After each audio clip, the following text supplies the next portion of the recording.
और ये पर्स लटका कर कहाँ निकली? चलो कमरे में, काम करो घर का। बहू बेटे की लड़ाई सुनकर सास ससुर बाहर आ जाते हैं। सामने खड़ी होती है नई नवेली बहू रीमा। देख लीजिए माँ जी, शादी से पहले तो मेरे माँ पापा के सामने कहा था कि शादी के बाद नौकरी करने देंगे, लेकिन अब क्या कह रहे हैं? तो तुम माँ जी को क्यों बोल रही है बहू? तब उसका मन रहा होगा, अब नहीं है। पर पिताजी, उसके मन से मेरा करियर तो नहीं चल सकता ना। ससुर को बहू की बात पर गुस्सा आ जाता है। वो बेटी की तरफ देखता है। पापा से जबान लड़ाती है, रुक। ये बोलकर वो पत्नी को खींचकर कमरे में ले जाता है और बंद कर देता है। ये सब देखकर सास दुखी हो जाती है। पति के जाने के बाद सास बेटे से कहती है, देख बेटा, अब जमाना कुछ और है। तेरे पिता ने घर में औरतों की कद्र नहीं की, लेकिन तू ऐसा ना बन।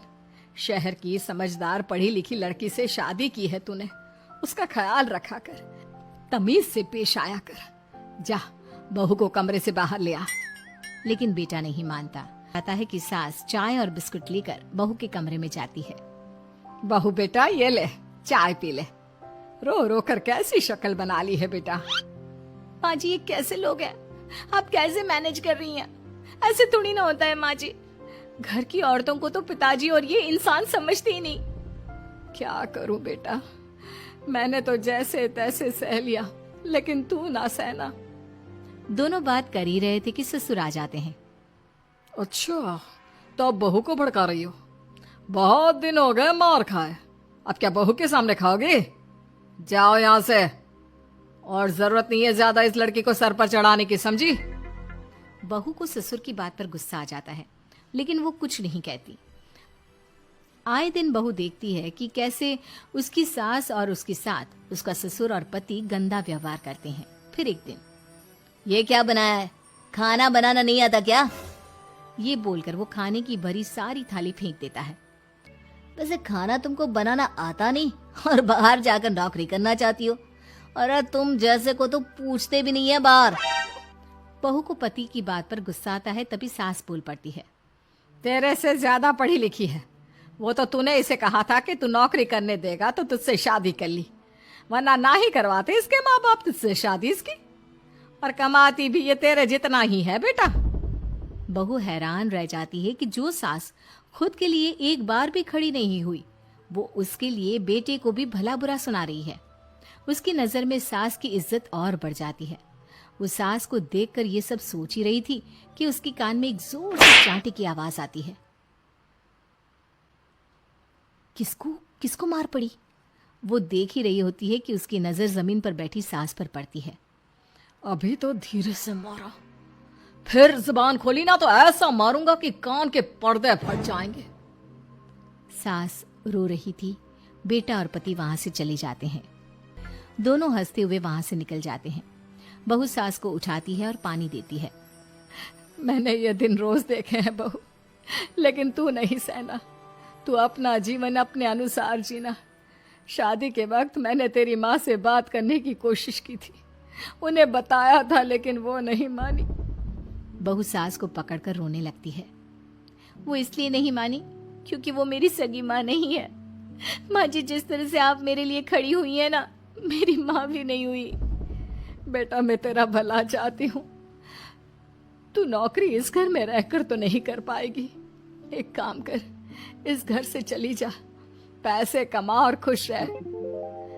माँ जी, हो सकता है कल तक मैं आपके इस फैसले को मान जाती, लेकिन आज नहीं।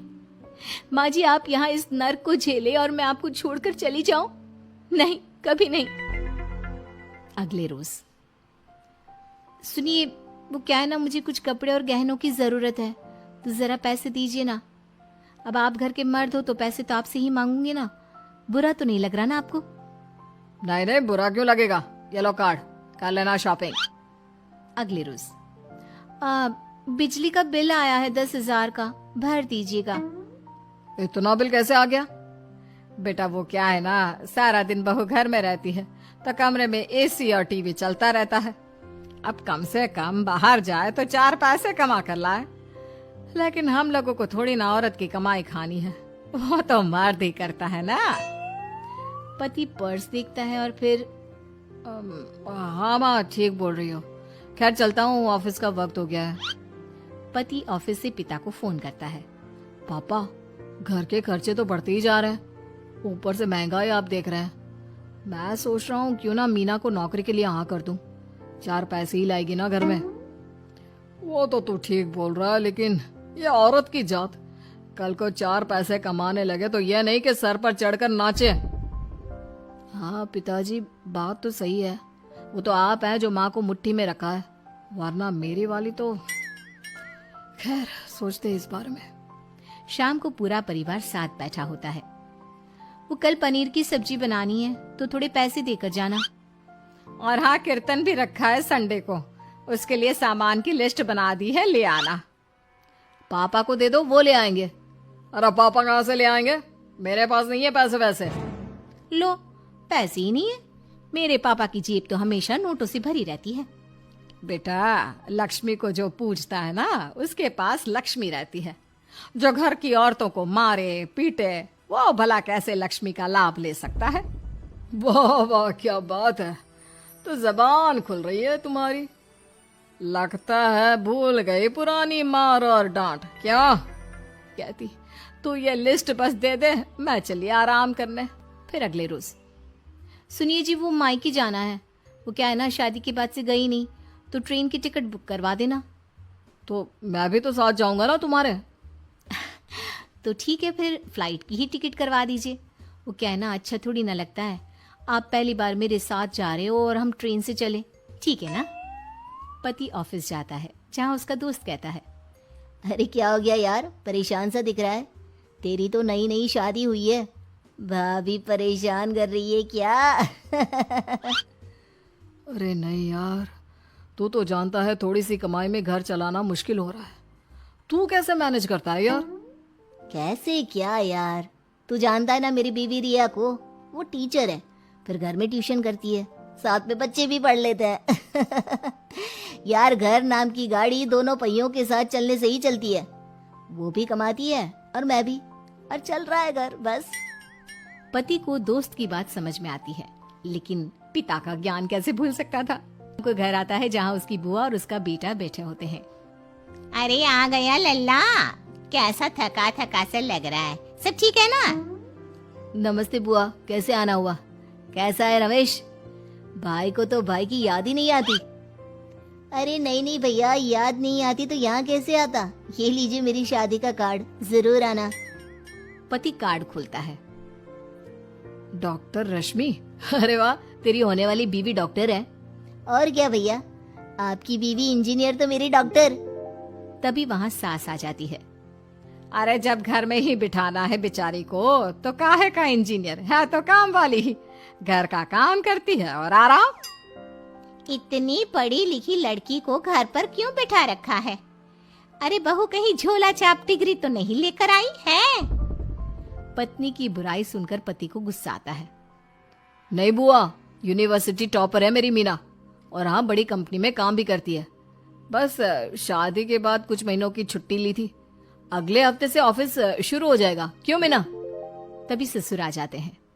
हाँ, लेकिन फिर घर का काम कैसे होगा? और पैसे कमाने लगेगी तो सर पर। पिता की बात पूरी नहीं हुई कि बेटा, सर पर चढ़ने का हक है उसका पापा, पत्नी है वो मेरी, यानी मेरे घर की रानी, और रानियां तो सर का ताज होती है। क्यों मीना? मीना पति की बात सुनकर शर्मा जाती है।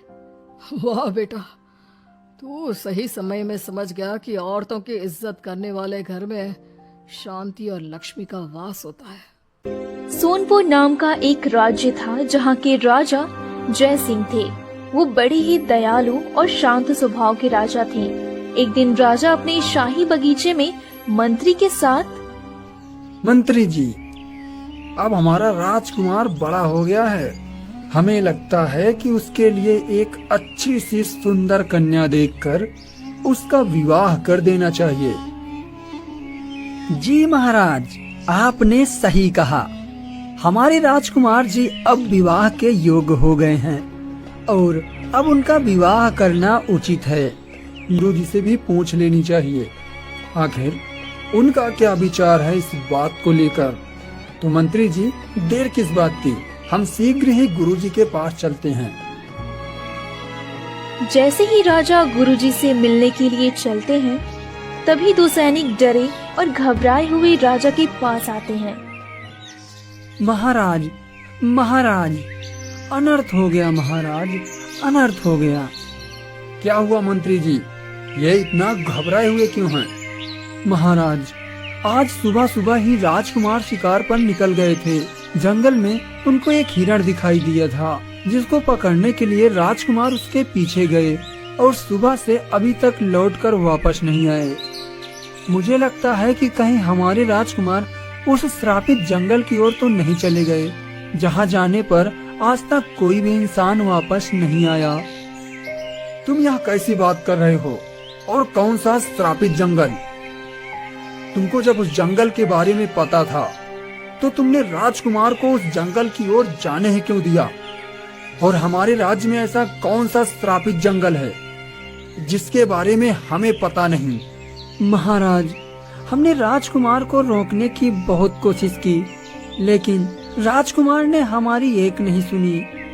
मंत्री जी, ये किस रहस्यमयी जंगल के बारे में बात कर रहे हैं, ये तो हमें पता नहीं।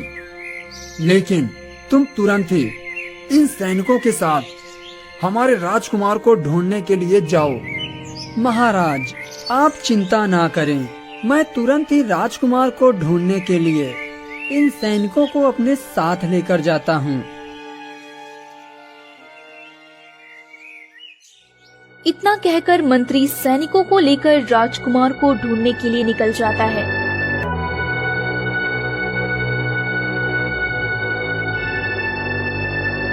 और उसी जगह पर पहुंच जाता है जहां से राजकुमार उस हिरण के पीछे गया था। इसके बाद मंत्री और सैनिक इधर उधर राजकुमार को ढूंढने लगते हैं। काफी देर ढूंढने के बाद भी राजकुमार का कोई पता नहीं चलता। महाराज, हमें माफ करें, हमने राजकुमार को ढूंढने की बहुत कोशिश की, लेकिन हमारे राजकुमार का कोई पता नहीं चला। मुझे भी ऐसा लगता है कि हमारे राजकुमार जी उस श्रापित जंगल की ओर ही चले गए।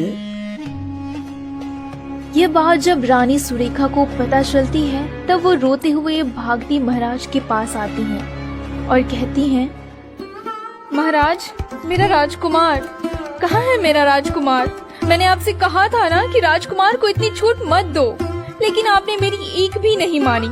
पता नहीं अब मेरा राजकुमार कहाँ और किस हालात में होगा। मैं कुछ नहीं जानती महाराज, मुझे मेरा राजकुमार चाहिए। महारानी, आप चिंता ना करें, हमारा राजकुमार जहाँ कहीं भी होगा हम उसे जल्द से जल्द ढूंढ कर लाएंगे।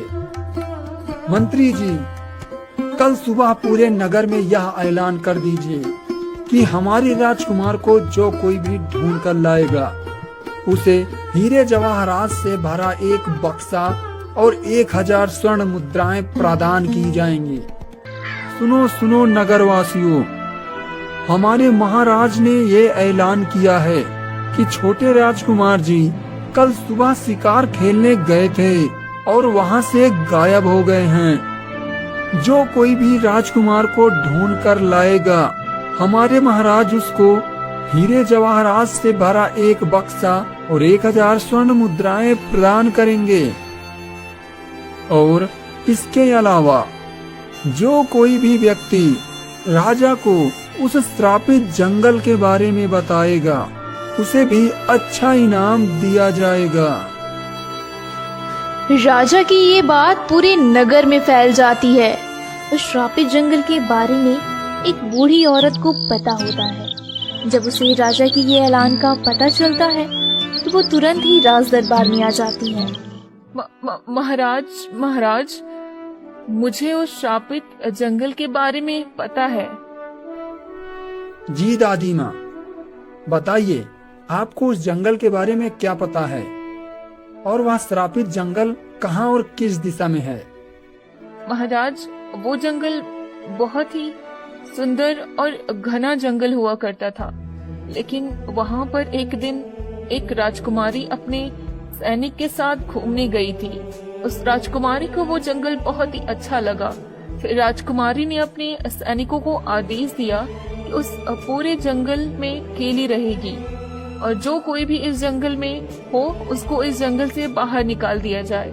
राजकुमारी की ये आदेश सुनकर सैनिक पूरे जंगल में जो कोई भी था उसे बाहर निकालने लगे, लेकिन उसी जंगल में एक साधु महाराज तपस्या कर रहे थे। फिर क्या हुआ दादी माँ?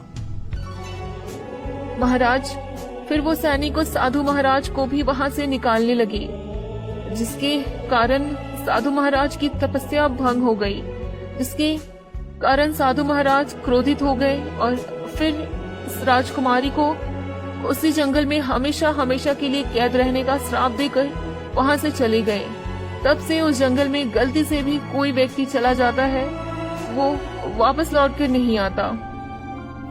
दादी माँ, क्या हमारा राजकुमार अब कभी भी वापस लौट कर नहीं आएगा? नहीं महाराज, हमारे राजकुमार को श्रापित जंगल से लाने का एक उपाय है जिससे हमारी राजकुमार को वापस लाया जा सकता है। कौन? आपको राजकुमार को वापस लाने का रास्ता बताएगा, लेकिन पहले वो आपसे आपका परिचय पूछेगा। आपको अपना परिचय सही सही बता देना और उससे कहना कि राजकुमार उस श्रापित जंगल की ओर चला गया था, अभी तक वापस लौट कर नहीं आया। फिर वही हिरन राजकुमार को वापस लाने का कोई न कोई उपाय जरूर बताएगा। बूढ़ी औरत की बात सुनकर महाराज खुश हो जाते हैं और बूढ़ी औरत को बहुत सारा इनाम और हीरे जवाहरात देते हैं। अगले ही दिन राजा अकेले महल की पूर्व दिशा में निकल जाते हैं।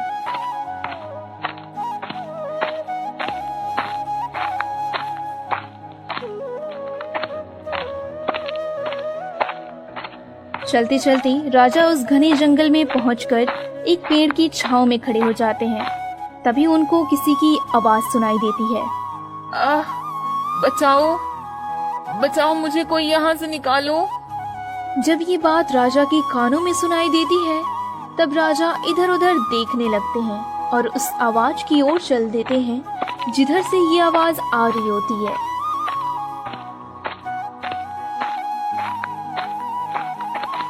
थोड़ी दूर चलते ही राजा को हिरण दिखाई देता है।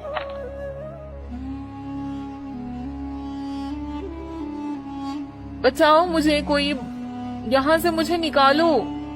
राजा देखते हैं कि एक गड्ढे में हिरन गिरा होता है। हिरन को इंसानी आवाज में बात करते देख राजा को दादी माँ की कही बात याद आ गई।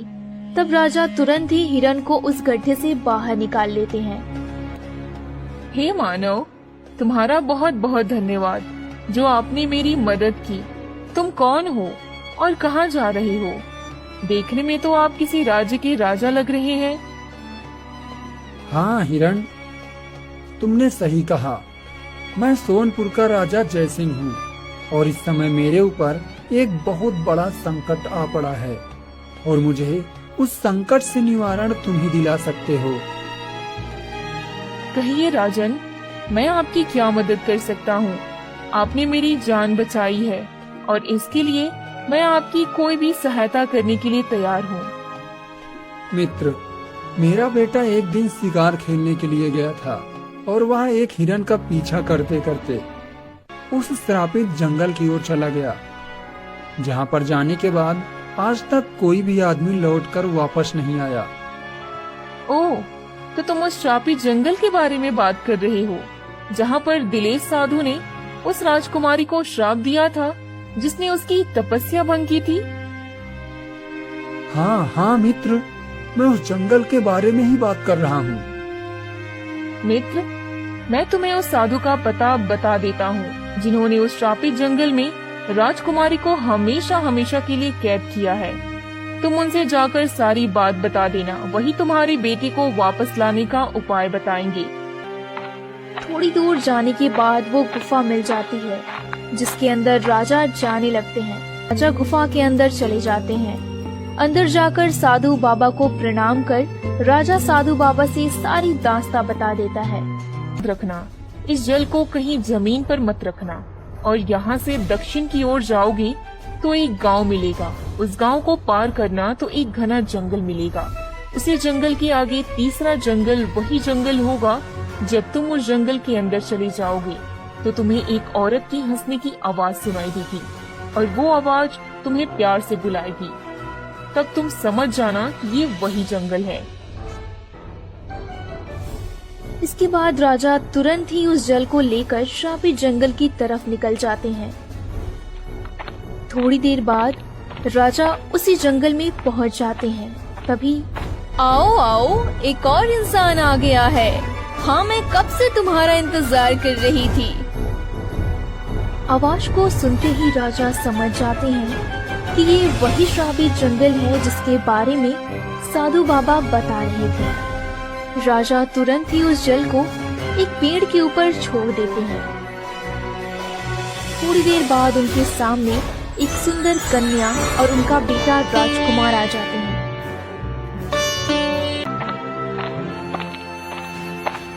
क्या हुआ जी? आज कुछ काम मिला या नहीं? घर में खाने के लिए और कुछ नहीं बचा। नहीं भाग्यवान, पिछले कई दिनों से कोई काम नहीं मिल रहा है। लोगों का कहना है कि अभी इस महीने उनके पास कोई काम नहीं है। जब फसल की कटाई शुरू होगी तब काम मिलेगा। मैं तो यह सोचकर परेशान हूँ कि इस महीने अगर कोई काम नहीं मिला तो हम सबके खाने पीने का जुगाड़ कैसे होगा। चिंता मत करो जी, भगवान हमारी मदद जरूर करेगा।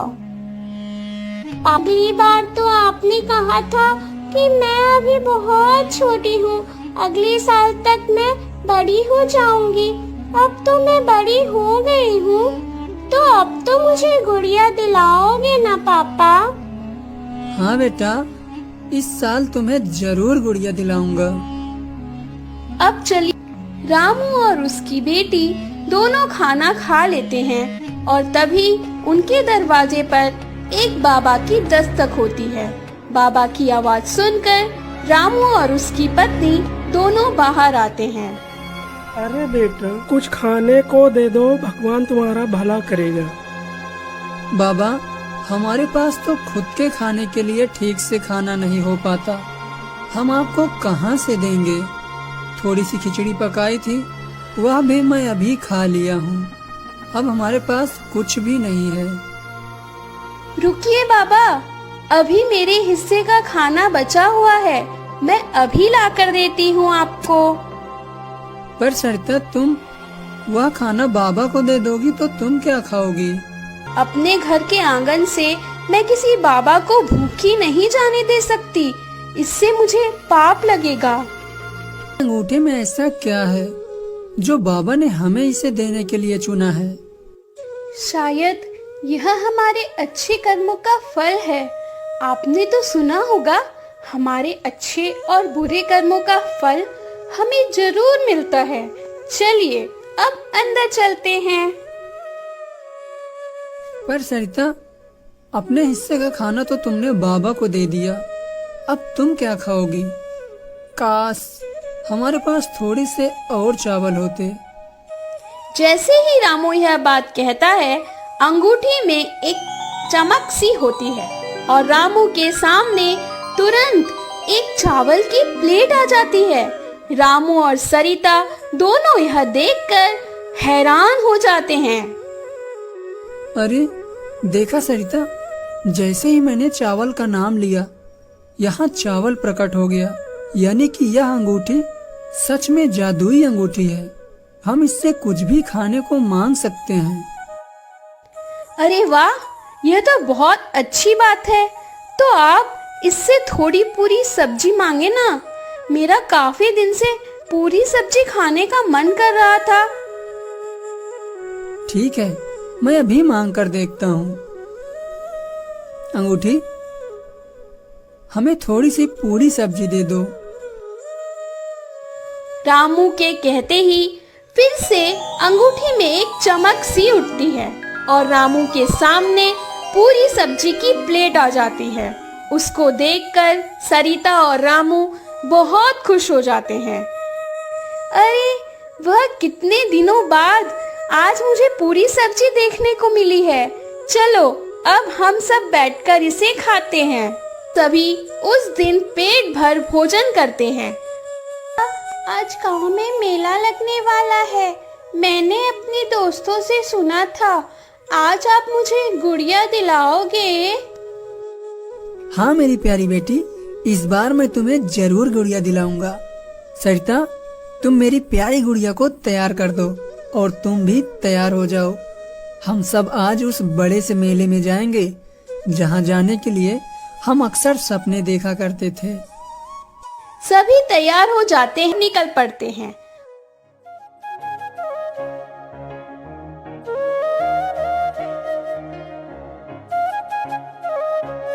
वह देखो, गुड़िया की दुकान, मुझे गुड़िया दिलाओ ना। भैया, जरा यह वाली गुड़िया दिखाना। ये लो मेरी प्यारी गुड़िया, ये तुम्हारे लिए। यह लो भैया, इस गुड़िया के पैसे। सरिता, तुम भी अपने लिए कुछ पसंद कर लो। वहाँ देखो कितनी सुंदर साड़ी दुकान पर है। चलो वहाँ तुम्हारे लिए साड़ियाँ भी पसंद करते हैं। इस तरह रामू के दिन हंसी खुशी गुजर रहे थे। रामू ने अंगूठी की मदद से अपने घर के हालातों को सुधार लिया